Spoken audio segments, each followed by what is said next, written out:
चूंकि मंगलाचरण है, क्रम से चर्चा चल रही है, इसलिए पुनः मंगलाचरण की आवश्यकता नहीं समझते हैं, इसलिए सीधे चर्चा अपन प्रारंभ करते हैं।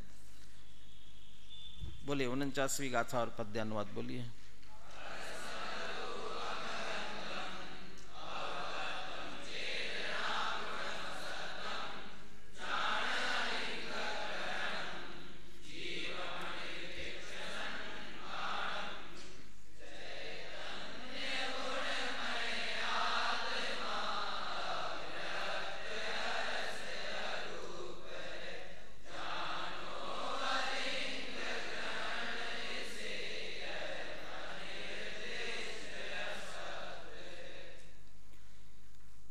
टंकोत्कीर्ण परमार्थ जीव कैसा है, या जीव का टंकोत्कीर्ण परमार्थ ऐसा एक लक्षण क्या जो पुनः पुनः नहीं बदले, मूल स्वरूप क्या है, ये पूछा था। और उसके उत्तर में ये 49वीं गाथा, इसे जिनागम की सर्वाधिक महत्वपूर्ण गाथा कहा। क्यों कहा? कल कहा था आपसे पूछेंगे, ये जिनागम की सर्वाधिक महत्वपूर्ण गाथा क्यों है? फाइनल में सबसे कोने में कौन बैठा उधर? प्रखर, बोलिए, सुनिए सुनिए ध्यान से, आपस में नहीं सुनिए, आपको फिर से रिपीट हो जाएगा। हाँ,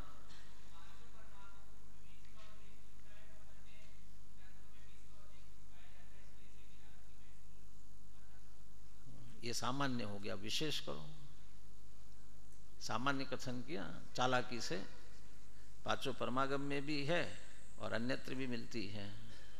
अब पांचों परमागम कौन से, उनमें कौन से नंबर की गाथा है, और जो अन्य ग्रंथों में मिलती है वो कौन कौन से में मिलती हैं? हाँ बराबर है, मिलाते जाओ। हाँ, इसमें एक याद रखने के लिए अच्छा है, एक तरफ 172 है, दूसरी तरफ 127 है, एक तरफ 64 है, दूसरी तरफ 46 है और 49 है। हाँ, 172 किसकी? प्रवचन सार की, और नियमन सार की 46। हाँ, 27। और अष्टपाहुड़ में कौन सा पाहुड़ है वो? भाव पाहुड़। भाव पाहुड़ की इधर ये नियम सार की 46 है, तो भाव पाहुड़ की उधर 64वीं। अब अन्य ग्रंथ कौन कौन से? धवला के कौन से भाग में? तीसरे भाग। इसमें ग्रंथ में नहीं है, वो अनुशीलन में है। और द्रव्य संग्रह, बृहद द्रव्य संग्रह में भी इसे उद्धृत किया, और पद्मनंदी पंचविंशतिका में भी उद्धृत किया हुआ है। हाँ है, इसमें मूल ग्रंथ में भी है। धवल के तीसरे भाग में, पद्मनंदी पंचविंशतिका और द्रव्य संग्रह आदि में, ये जहाँ जहाँ उल्लेख मिला वहाँ बता दिया। हो सकता और भी ग्रंथों में उद्धृत के रूप में जरूर आई होगी, और सर्वत्र पुनः पुनः जिसका उल्लेख किया जाता हो तो निश्चित रूप से महत्वपूर्ण, और महत्वपूर्ण इस रूप में शुद्ध आत्मा का स्वरूप बताने वाली गाथा है। कितने विशेषणों से यहाँ चर्चा की गई है, कौन कौन से? वैसे पूछने की जरूरत है नहीं, मूल गाथा में पढ़ी लिए हैं, फिर भी क्रम से बताने के लिए। बोलिए रोहन।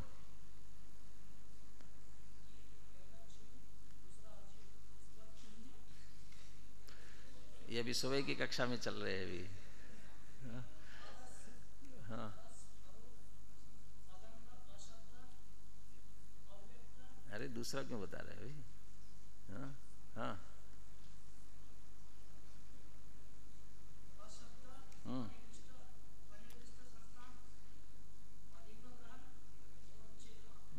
चेतना गुण वाला है। वैसे तो मूल गाथा में तो 8 है, और अमृतचंद्र आचार्य ने टीका में एक और जोड़ दिया, इसलिए 9 हो गए। स्पर्श और उसमें जोड़ दिया है, मूल गाथा में नहीं था। इसलिए जो अरस, अरूप, अगंध, ये जो आत्मा के विशेषण दिए गए हैं, अमृतचंद्र आचार्य टीका में उनके विशेष अर्थ निकाल रहे हैं या हेतु दे रहे हैं। आत्मा यदि अरस है तो क्यों अरस है, उसके पीछे हेतु क्या है। इसमें से अपन ने 4 हेतु या 4 अर्थ, उसे अर्थ भी कह सकते हैं। अरस इस कारण से अरस है, इसलिए वह अरस है, ऐसा अर्थ उसमें से निकाल सकते हैं।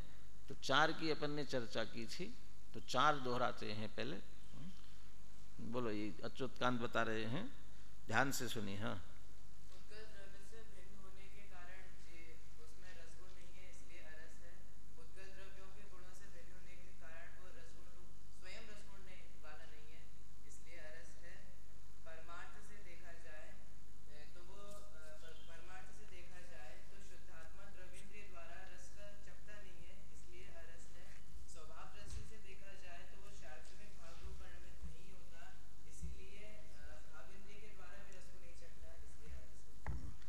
ये तीसरा जो बोल था ना, जिसमें द्रव्येंद्रिय से रस नहीं चखता, द्रव्येंद्रिय से रस नहीं चखता, क्यों नहीं चखता द्रव्येंद्रिय से?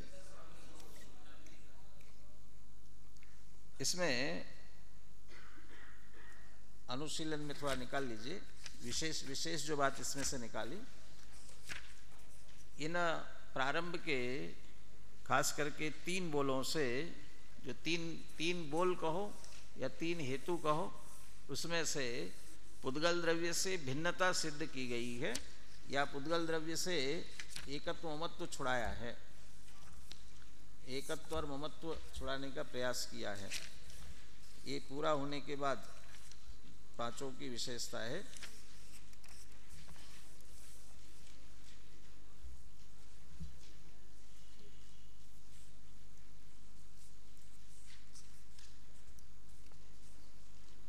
(405) पेज पर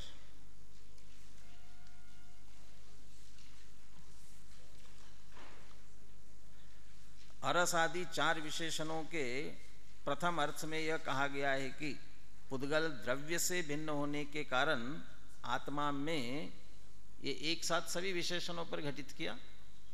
पुद्गल के रस, रूप, गंध और स्पर्श गुण नहीं है, अतः आत्मा अरस है, अरूप है, अगंध है, अस्पर्श है। ये पहला अर्थ। दूसरे अर्थ में कहा गया है कि पुद्गल द्रव्य के गुणों से भिन्न होने के कारण आत्मा स्वयं भी रस गुण नहीं है, रूप गुण नहीं है, गंध गुण नहीं है, स्पर्श गुण नहीं है, अतः आत्मा अरस है, अरूप है, अगंध है और अस्पर्श है। पहले अर्थ में आत्मा को पुद्गल द्रव्य से भिन्न बताया गया है और दूसरे अर्थ में उसके रूप, रस आदि गुणों से भिन्न बताया गया है। तो द्रव्य से और गुण से, माने पुद्गल से भिन्नता सिद्ध की गई है। तीसरे अर्थ में पुद्गल द्रव्य की द्रव्य इंद्रिय रूप पर्याय से भिन्नता की बात करते हुए पुद्गल के स्वामित्व का निषेध करते हैं। तो एक तरह से पुद्गल की द्रव्य की भिन्नता हुई, पुद्गल द्रव्य के गुणों से भिन्नता हुई, और तीसरे द्रव्य इंद्रिय रूप पर्याय से भिन्नता हुई। तो ना पुद्गल द्रव्य से संबंध है, पुद्गल द्रव्य के गुणों से संबंध है, न पर्याय से संबंध है, और साथ में पुद्गल के स्वामित्व का भी निषेध किया। द्रव्येंद्रियों का स्वामी कौन है? कि पुद्गल है, और जीव के उसका स्वामित्व पने का अभाव है, इसलिए द्रव्येंद्रिय से नहीं चखता। इस तरह स्वामित्व का अभाव किया। पहले और दूसरे अर्थ में पुद्गल से एकत्व का निषेध किया था, और अब तीसरे अर्थ में पुद्गल के स्वामित्व का निषेध करते हैं, क्योंकि पर पुद्गल में ममत्व बुद्धि भी एकत्व बुद्धि के समान ही मिथ्यात्व है। यही कारण है कि तीसरे अर्थ में कहते हैं कि परमार्थ से आत्मा पुद्गल द्रव्य का स्वामी भी नहीं है, इसलिए वह द्रव्येंद्रिय के माध्यम से रस को नहीं चखता, रूप को नहीं देखता, गंध को नहीं सूंघता और स्पर्श को नहीं छूता, अतः वह अरस है, अरूप है, अगंध है और अस्पर्श है।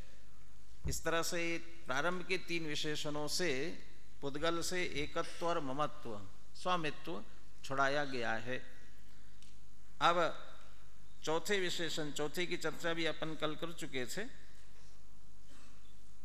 द्रव्येंद्रियों से नहीं चखता, भावेंद्रिय से तो चखता होगा, लेकिन कहते भावेंद्रिय है वो क्षयोपशम रूप है, और स्वाभाविक दृष्टि से देखा जाए तो क्षोपशम आत्मा का स्वभाव नहीं है। क्षोपशम भाव क्षयोपशमिक भाव है, उसे औपाधिक भाव भी कह सकते हैं अपन। क्षोपशम की उपाधि से होने वाला भाव है, इसलिए स्वभाव नहीं है। तो स्वभाव नहीं है तो आत्मा का नहीं है, तो आत्मा का नहीं है तो उससे आत्मा रस को चखे, ऐसा कैसे हो सकता है? इसलिए भावेंद्रिय से भी रस को नहीं चखता और इसलिए वह अरस है। अब पांचवा और छठवां बोल और थोड़े से सूक्ष्मता की तरफ चलता है। कैसे भी हो रस को चखता तो है, चखता ही नहीं है ऐसा तो नहीं है। नहीं चखता होता तो ये खाने पीने की ये सब इतने दुकानें कैसे खुल जाती? रस को चखता है तभी तो खाने पीने की इतनी दुकानें खुलती है। माता बहनों को सुबह से लेकर शाम तक रसोई में क्या करना पड़ता है? रोज़ अलग अलग तरह का खाना बनाना पड़ता है, और उसमें भी साथ में घर में अनेक सदस्य हो तो सबके सदस्य अलग अलग सदस्यों की रुचि के अनुसार, वो पसंद के अनुसार कि किसको क्या पसंद है। और कभी कभी तो किसी को वही दाल सब्जी जो कुछ भी बन रही है, लेकिन किसी को तेज मिर्ची पसंद है, किसी को कम पसंद है, किसी को बिल्कुल फीकी पसंद है।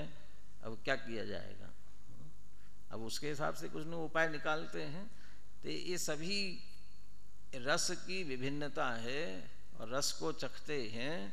वो कैसे चखते हैं? फिर नहीं चखते ऐसा तो नहीं हो सकता। तो चखते तो है, द्रव्येंद्रिय से नहीं चखा, भावेंद्रिय से नहीं चखा, फिर चखा तो सही कि कैसे चखा?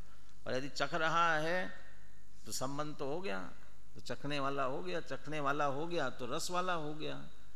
तो कैसे नहीं, मना कैसे करते हो? देखो पांचवा, समस्त विषयों के विशेषों में साधारण ऐसे एक ही संवेदन परिणाम रूप जीव का स्वभाव होने से। जीव का स्वभाव क्या है? जीव का स्वभाव उपयोग है, जानना देखना है। ये संवेदन परिणाम का, संवेदन माने भी जानना ही, जानना जीव का स्वभाव है।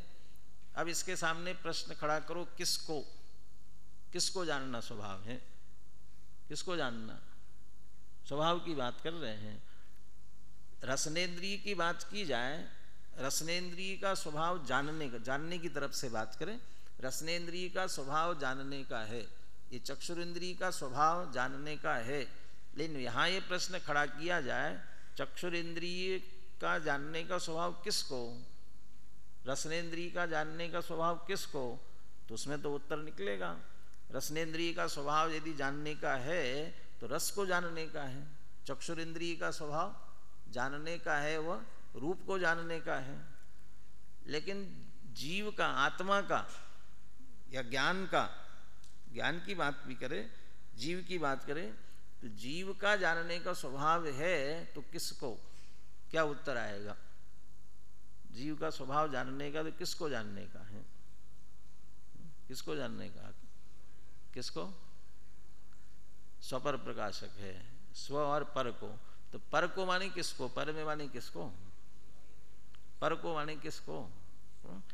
तो सीधा अर्थ ये है, इसमें हम ऐसा भेद नहीं डाल सकते। किसको? सबको जानने का स्वभाव है, उसका स्वभाव तो जानने का है। जो जो जानने योग्य है उस सब को जानने का है। ये जो बात कही जा रही है, बस इसको ही अमृतचंद्र आचार्य, आप समझ लो, कठिन भाषा में कह रहे हैं, साहित्यिक भाषा में कह रहे हैं, वो सैद्धांतिक भाषा में उसे कह रहे हैं। आत्मा का स्वभाव जानने का होता है, सबको जानने का होता है, किसी किसी को जानने का नहीं होता है, किसी विशिष्ट को जानने का नहीं होता है। जो लोक में डॉक्टर, इंजीनियर, वकील और जो जो भी प्रोफेशन होते हैं वो नाम दे देना। डॉक्टर किसे कहते हैं और वो किसको जानता है? वकील किसे कहते हैं, वो किसको जानता है? इंजीनियर किसे कहते हैं, वो किसको जानता है? तो या वहाँ डॉक्टर का स्वभाव है वो डॉक्टरी संबंधी ज्ञान को जानना, इलाज संबंधी जानकारी रखना, और उसे वो जानता है। वकील वकालत संबंधी कानून संबंधी जानकारी करना उसका स्वभाव है, उसे वो जानता है। उसे वकील नाम इसीलिए मिला है, वह वकालत को जानता है, वकालत का ज्ञान है, इसलिए उसे वकील कहते हैं। डॉक्टरी संबंधी जिसको ज्ञान है उसे डॉक्टर कहते हैं, इंजीनियर संबंधी जिसको ज्ञान है उसे इंजीनियर कहते हैं। यहाँ तत्व संबंधी ज्ञान के कारण से उसका नाम दिया गया है। ऐसे ही यहाँ कहते आत्मा को रस वाला कहो, क्यों? क्योंकि वह रस को जानता है। जैसे डॉक्टर कहते हैं डॉक्टरी को जानने के कारण, ऐसे एक एक के कारण नाम दिया जाता है, ऐसे ही रस को जानता है इसलिए रस वाला कहो। कहते ऐसा कहाँ है? वो डॉक्टर डॉक्टरी को जानता है, लेकिन जीव किसको जानता है? क्या जीव अकेले रस को जानता है? ये ऐसा नहीं है। अकेले रस को नहीं जानता है, उसका जानना काम है, सहज जानना काम है, सबको जानना उसका काम है। तो सबको जानता है, अकेले रस को नहीं जानता, इसलिए हम उसे रस वाला नहीं कह सकते। ये बात इसमें कही गई। अब इसको पढ़िए फिर से। समस्त विषयों के विशेषों में साधारण, जगत के सारे विषय, यहाँ तो 5 इंद्रिय के विषय लिए, तो अकेले 5 इंद्रिय के विषय ही नहीं, सकल द्रव्य के गुण अनंत, पर्याय अनंता, ये सब विषय आ गए। और इन सारे विषय और इनके फिर वो विशेष सभी, ये द्रव्य, उनके गुण, उनकी पर्याय, या पुद्गल के गुण लिए, स्पर्श रस गंध वर्ण, ये उसके विशेष। लेकिन उन विशेषों में साधारण, क्या साधारण है? ऐसे एक ही संवेदन परिणाम, वो भले ही कितने ही विशेष होंगे, आत्मा क्या करता है? उन सबको जानता है, रस को जानता है, रूप को जानता है, गंध को जानता है, और उसका काम तो है एक संवेदन परिणाम रूप परिणमित होना। उन सारे विशेषों, सारे विषय उनके विशेष, लेकिन उन सारे विशेषों में साधारण, वो कोई अंतर न करते हुए, अंतर न करते हुए उसका काम जानना मात्र है, एक संवेदन परिणाम। तो जो संवेदन परिणाम है वो साधारण है, वो संवेदन सबके साथ जुड़ा है, रस का भी संवेदन, रूप का भी संवेदन, गंध का भी संवेदन। तो जीव का काम है संवेदन, जीव का काम रूप का संवेदन नहीं है। जीव का स्वभाव ले लो, स्वभाव रस का संवेदन नहीं है, रूप का संवेदन नहीं है, गंध का संवेदन नहीं है। तो क्या स्वभाव है? साधारण संवेदन। तो साधारण का संवेदन एक विशेष हो गया ना, विशेष नहीं कह रहे, साधारण, सामान्य, जानना जानना जानना मात्र उसका काम है। इसको ले रहे संवेदन रूप, क्या एक ही संवेदन परिणाम रूप जीव का स्वभाव होने से, ये जीव का स्वभाव है, इसलिए वह केवल एक रस वेदना परिणाम को पाकर रस नहीं चखता। संवेदन परिणाम है वो साधारण है, अकेले रस वेदना परिणाम को पाकर रस नहीं चखता। डॉक्टर के पास जाकर के कोई वकालत संबंधी प्रश्न करोगे तो वो कहेगा कि ये मेरा काम नहीं है। तो आप तो बहुत बुद्धिमान हो, पढ़े लिखे हो। हाँ, पढ़ा लिखा तो हूँ, तो इसका जवाब आपको देना चाहिए कि मैं नहीं जानता। ये क्यों? मेरा काम अकेले डॉक्टरी संबंधी है, मैं वकालत संबंधी ज्ञान नहीं रखता, मेरा इतना ही काम है। तो वो मैं डॉक्टर कहलाता हूँ, वकील नहीं कहलाता हूँ। तो वो ये कह सकता है। जीव ऐसा नहीं कह सकता कि अकेला रस को जानते हो कि नहीं, रूप को जानते हो कि नहीं।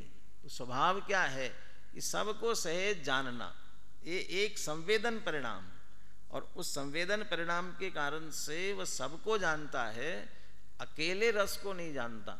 और अकेले रस को नहीं जानता, केवल एक रस वेदना परिणाम को पाकर रस नहीं चखता, अतः वह अरस है।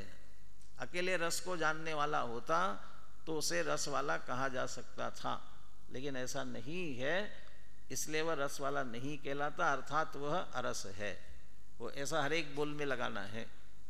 तो 5वां बोल क्या हुआ? जानता नहीं है क्या? रस को नहीं जानता, जानता तो है, लेकिन अकेले रस को नहीं जानता। तो कैसा जानना होता है? साधारण एक संवेदन परिणाम, सहज, सबको एक समान रूप से जान। अब उसमें ऐसा लगेगा सबको एक समान रूप से जानना, माने रूप को रस रूप जानना, रस को गंध रूप जानना, एक रूप जानना, जानना मात्र, इसके अलावा और कोई काम नहीं है। अकेले एक को जानना उसका काम नहीं है।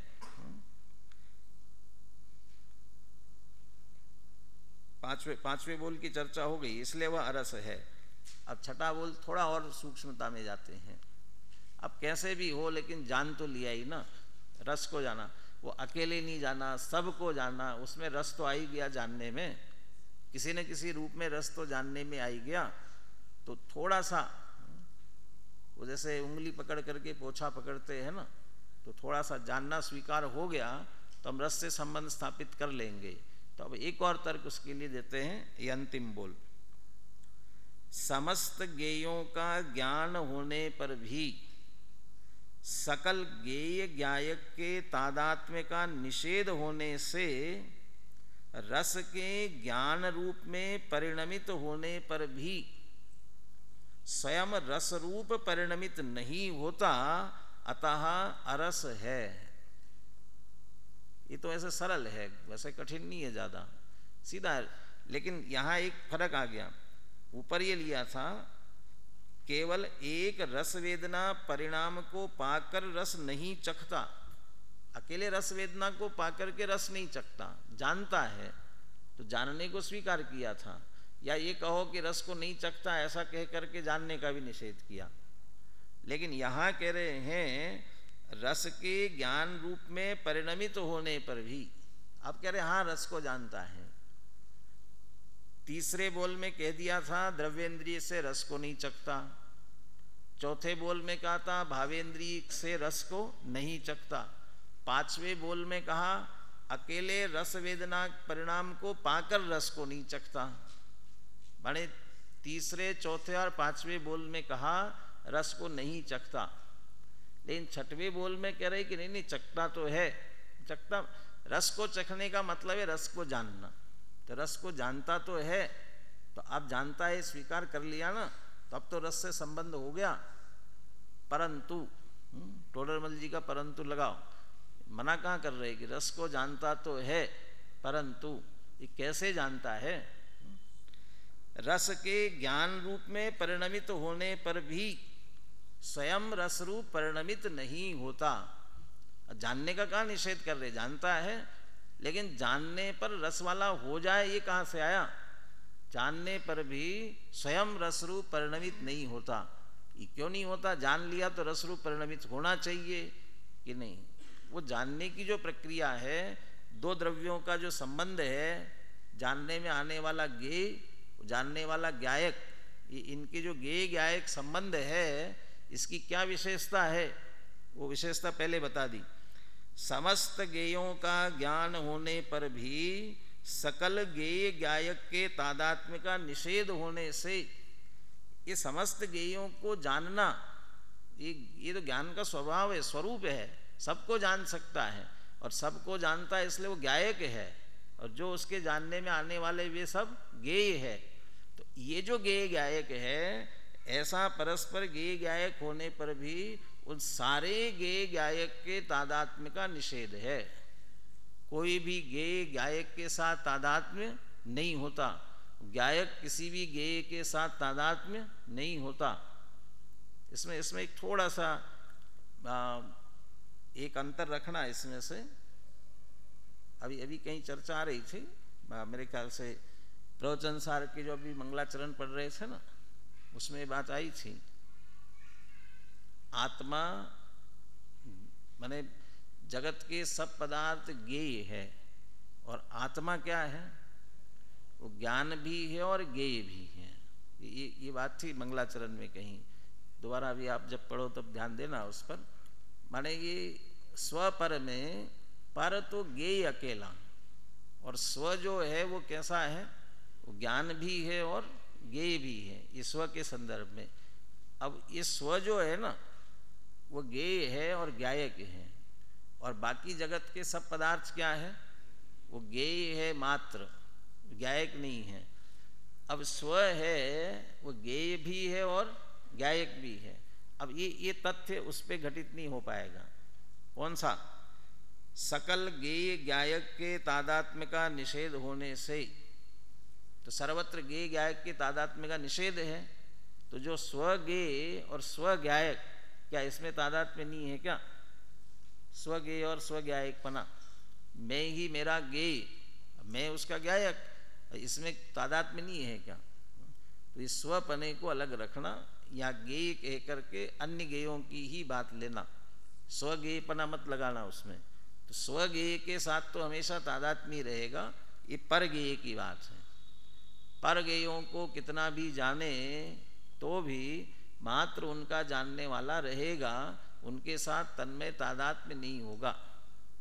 यदि तन्मय तादात्म्य होगा तो क्या क्या दिक्कत हो जाएगी, क्या फर्क, क्या होगा, कैसे व्यवस्था बनेगी? स्वपर प्रकाशकपना या ज्ञान को समझाने के लिए हमेशा दर्पण का उदाहरण देते हैं। दर्पण के सामने, दर्पण में जो भी पदार्थ प्रतिबिंबित होते हैं वे कभी दर्पण रूप नहीं होते, और दर्पण भी कभी उन रूप नहीं होता। वो पदार्थ पदार्थ रूप रहते, दर्पण दर्पण रूप रहता है। इसीलिए दर्पण सबको प्रतिबिंबित करता रहता है।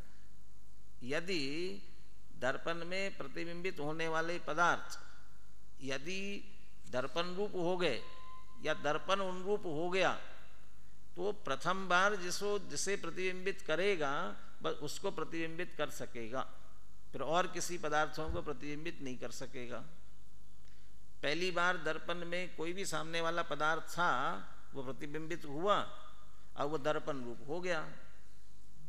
तो वो दर्पण रूप हो गया तो दर्पण उसी जैसे हो गया, और उस जैसे हो गया तो उसमें जो स्वच्छता थी, वो प्रतिबिंबित करने की शक्ति थी, वो कहाँ रही? तो नहीं रही। या दर्पण उस रूप हो गया तो उसकी शक्ति समाप्त हो गई, तो आगे प्रतिबिंबित नहीं कर सकता। वो तो सबको प्रतिबिंबित तभी करता है कि सारे उसमें प्रतिबिंबित होने पर भी वो स्वच्छ, उसका जो स्वच्छता स्वभाव है वो वैसा का वैसा रहता है, क्योंकि वास्तव में पदार्थ दर्पण में नहीं आते, दर्पण पदार्थों में नहीं जाता। ये जैसी उनकी भिन्नता है, ऐसे गेय गायक की ऐसी भिन्नता है। चाहे जितने गेयों को जाने, लेकिन ज्ञान उन गेयों रूप नहीं होता, गेयों से तादात्म्य नहीं होता, भिन्न ही रहता है। ये सहज स्वरूप है, और इसीलिए लोक के अनंतानंत पदार्थों को बराबर जान रहा है। अभी प्रवचन सार में और विस्तार से आपको पढ़ने मिलेगा ज्ञान की विशेषता, उसकी दिव्यता क्या है। वो बराबर जो नष्ट हो गए उन पदार्थों को भी जानता है, जो भविष्य में भी उत्पन्न नहीं हुए अनुत्पन्न ऐसे पदार्थों को भी जानता है। जब भूत और भविष्य को जान रहा है तो वर्तमान को तो क्यों नहीं जानेगा। लेकिन यहाँ जो बात ले रहे हैं, जानता तो है लेकिन तादात्म्य पने का निषेध है। तो रस को जानता तो है लेकिन रस से तन्मय नहीं होता, तादात्म्य नहीं होता, माने रस रूप नहीं होता। तो रस रूप नहीं होता इसका मतलब अरस रह गया, इसलिए वह अरस है। अपन ने इनके संस्कृत में पढ़ना छोड़ दिया, तो ये तीनों के संस्कृत में पढ़ते हैं अपन। तीनों क्या, दो ही रह गए थे ना, पांचवा और छठवा। पूरा दोहराते हैं एक बार, ऊपर से पहले बोल से ही दोहराते हैं। यह खलु पुद्गल द्रव्याद अन्यत्वेन अविद्यमान रस गुणत्वात्, सब में अरसा लगा लेना। पुद्गल द्रव्य से अन्य भिन्न होने के कारण से अविद्यमान रस गुणत्वात्, उसमें रस गुण नहीं है इसलिए अरस है। पुद्गल द्रव्य गुणेभ्यो भिन्नत्वेन स्वयं अरस गुणत्वात्, पुद्गल द्रव्य के गुणों से भिन्न होने के कारण स्वयं रस गुण नहीं है इसलिए अरस है। तीसरा, परमार्थतः पुद्गल द्रव्य स्वामित्व अभावात्, परमार्थ से देखा जाए तो जीव पुद्गल द्रव्य का स्वामी नहीं है, उसके पुद्गल द्रव्य के स्वामीपने का अभाव है। इसलिए द्रव्येंद्रिय अवस्टंभेन अरसनात्, द्रव्येंद्रिय के अवलंबन से रस को नहीं चखता, इसलिए वह कैसा है, अरस है।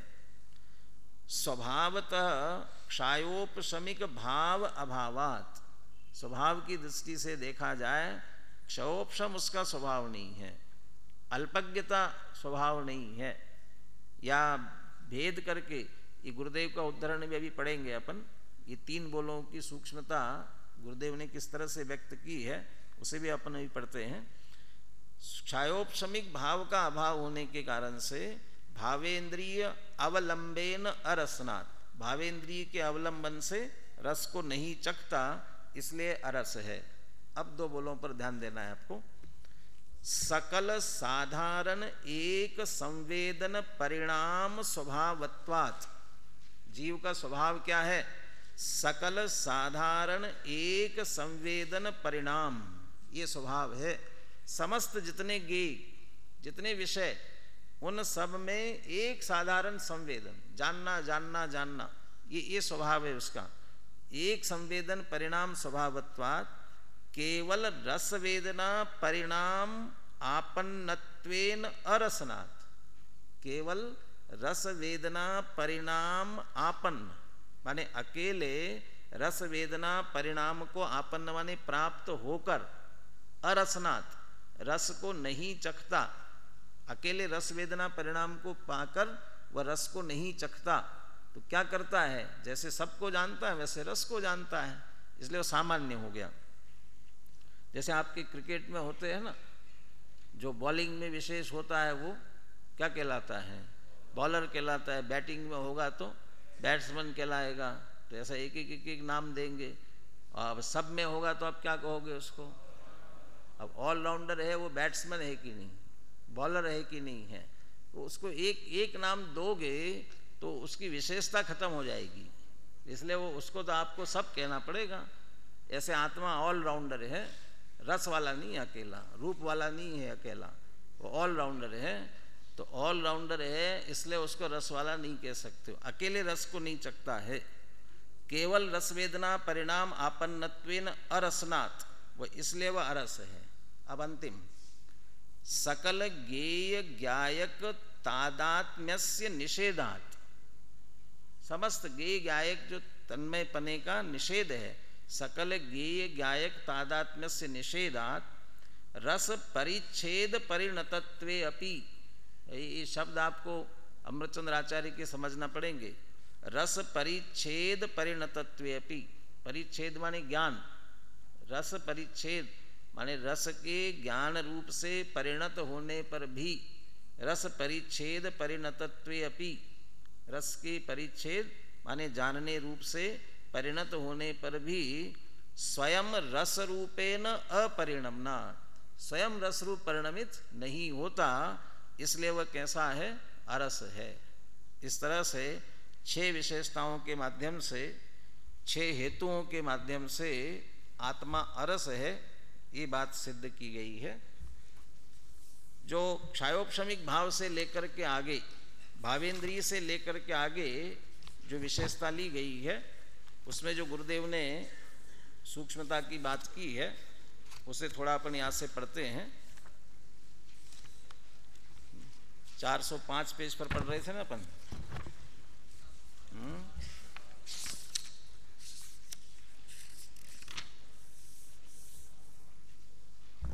406 पेज पर नीचे नीचे इस अर्थ के संबंध में स्वामी जी कहते हैं, यहां से देखिए नीचे, यह चतुर्थ बोल तीसरे बोल से अधिक सूक्ष्म है। अपने स्वभाव की दृष्टि से अर्थात त्रिकाली शुद्ध ज्ञायक भाव की दृष्टि से देखे तो आत्मा में क्षयोपशम भाव का भी अभाव है। ये गुरुदेव की दृष्टि, गुरुदेव का सोचना समझना कितनी गहराई में जाता है। अपन ने तो क्षयोपशम भाव का अभाव इतना समझ लिया, लेकिन क्षयोपशम कैसे जानता है? अब वो स्वभाव नहीं है, उसका निषेध करना है। रस को जानने का वर्तमान ज्ञान का विकास, क्षयोपशम माने क्या? ये रस को जानने का वर्तमान ज्ञान का हमारा विकास, लब्धिपयोगो भावेंद्रिय है ना, वो वर्तमान में जितना हमें जानने की शक्ति प्रकट हुई वो उसका नाम क्षयोपशम। दूसरा, रस को जानने की वर्तमान ज्ञान शक्ति, दो अलग अलग क्यों पकड़े? क्योंकि वो विकास है, वो लेंगे लब्धि, वो पूरा, और उसमें अभी जो वर्तमान में जानने की जो शक्ति है वो उपयोग रूप से, वो क्षयोपशम। फिर रस को जानने में अटकने वाला ज्ञान, वो एक एक में अटकेगा ना, भिन्न भिन्न करके जानेगा, वो क्रम से जानेगा, एक साथ सबको जान नहीं सकता है, ये भी क्षयोपशम की कमजोरी। तो रस को जानने में अटकने वाला ज्ञान, एक रस में प्रवृत्त होने वाला ज्ञान, एक समय में एक को जानेगा, ये 4 प्रकार से समझ ले क्षयोपशम को स्पष्ट किया।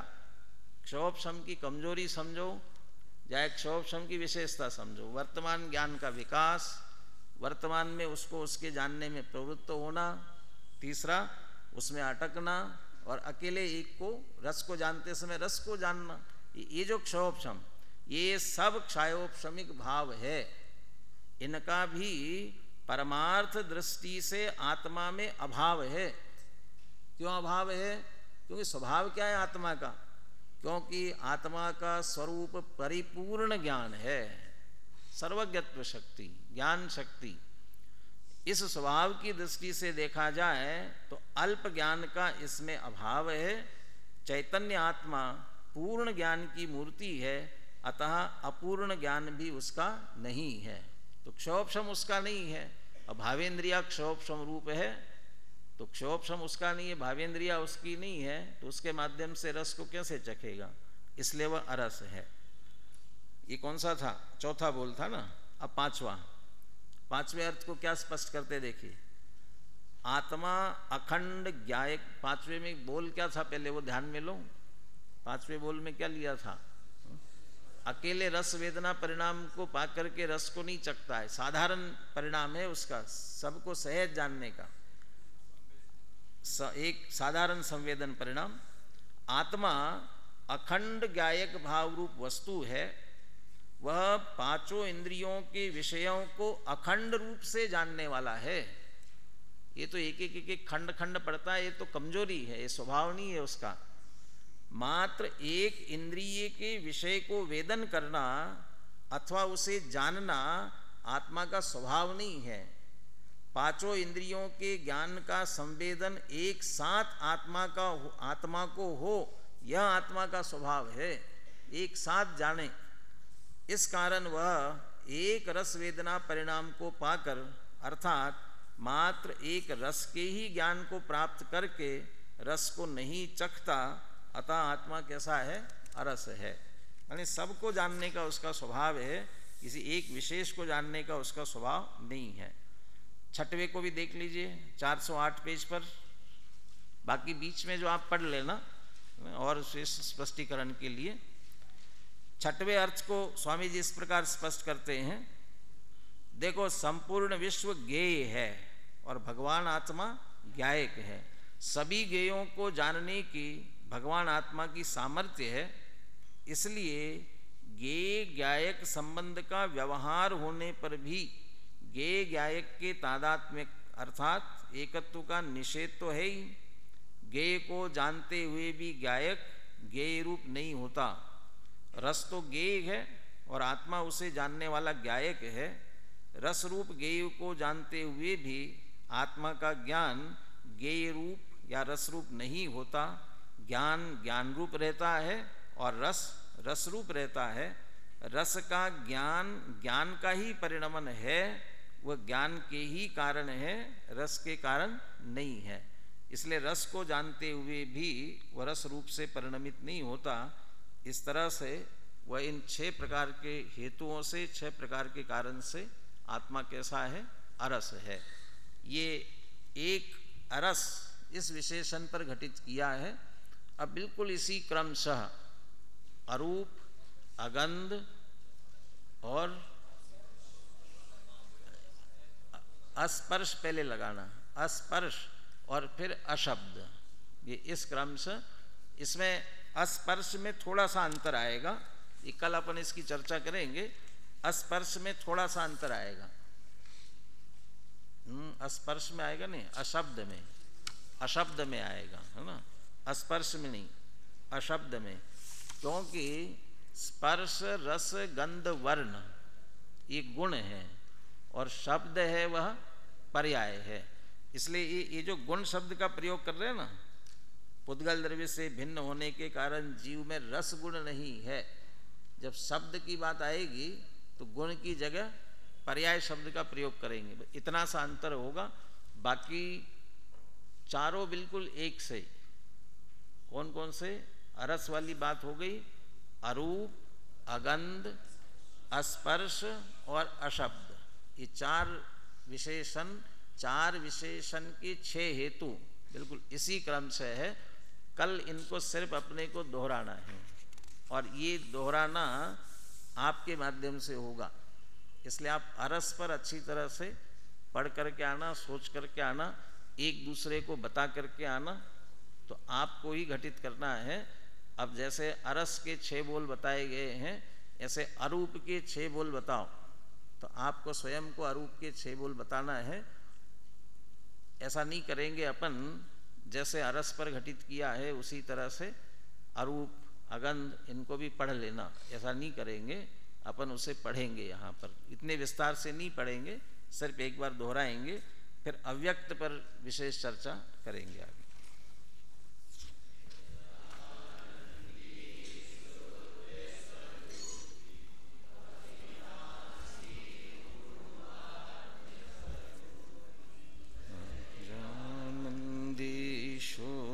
स्वरूपी अविनाशी आत्मस्वरूप सजानंदी शुद्ध स्वरूप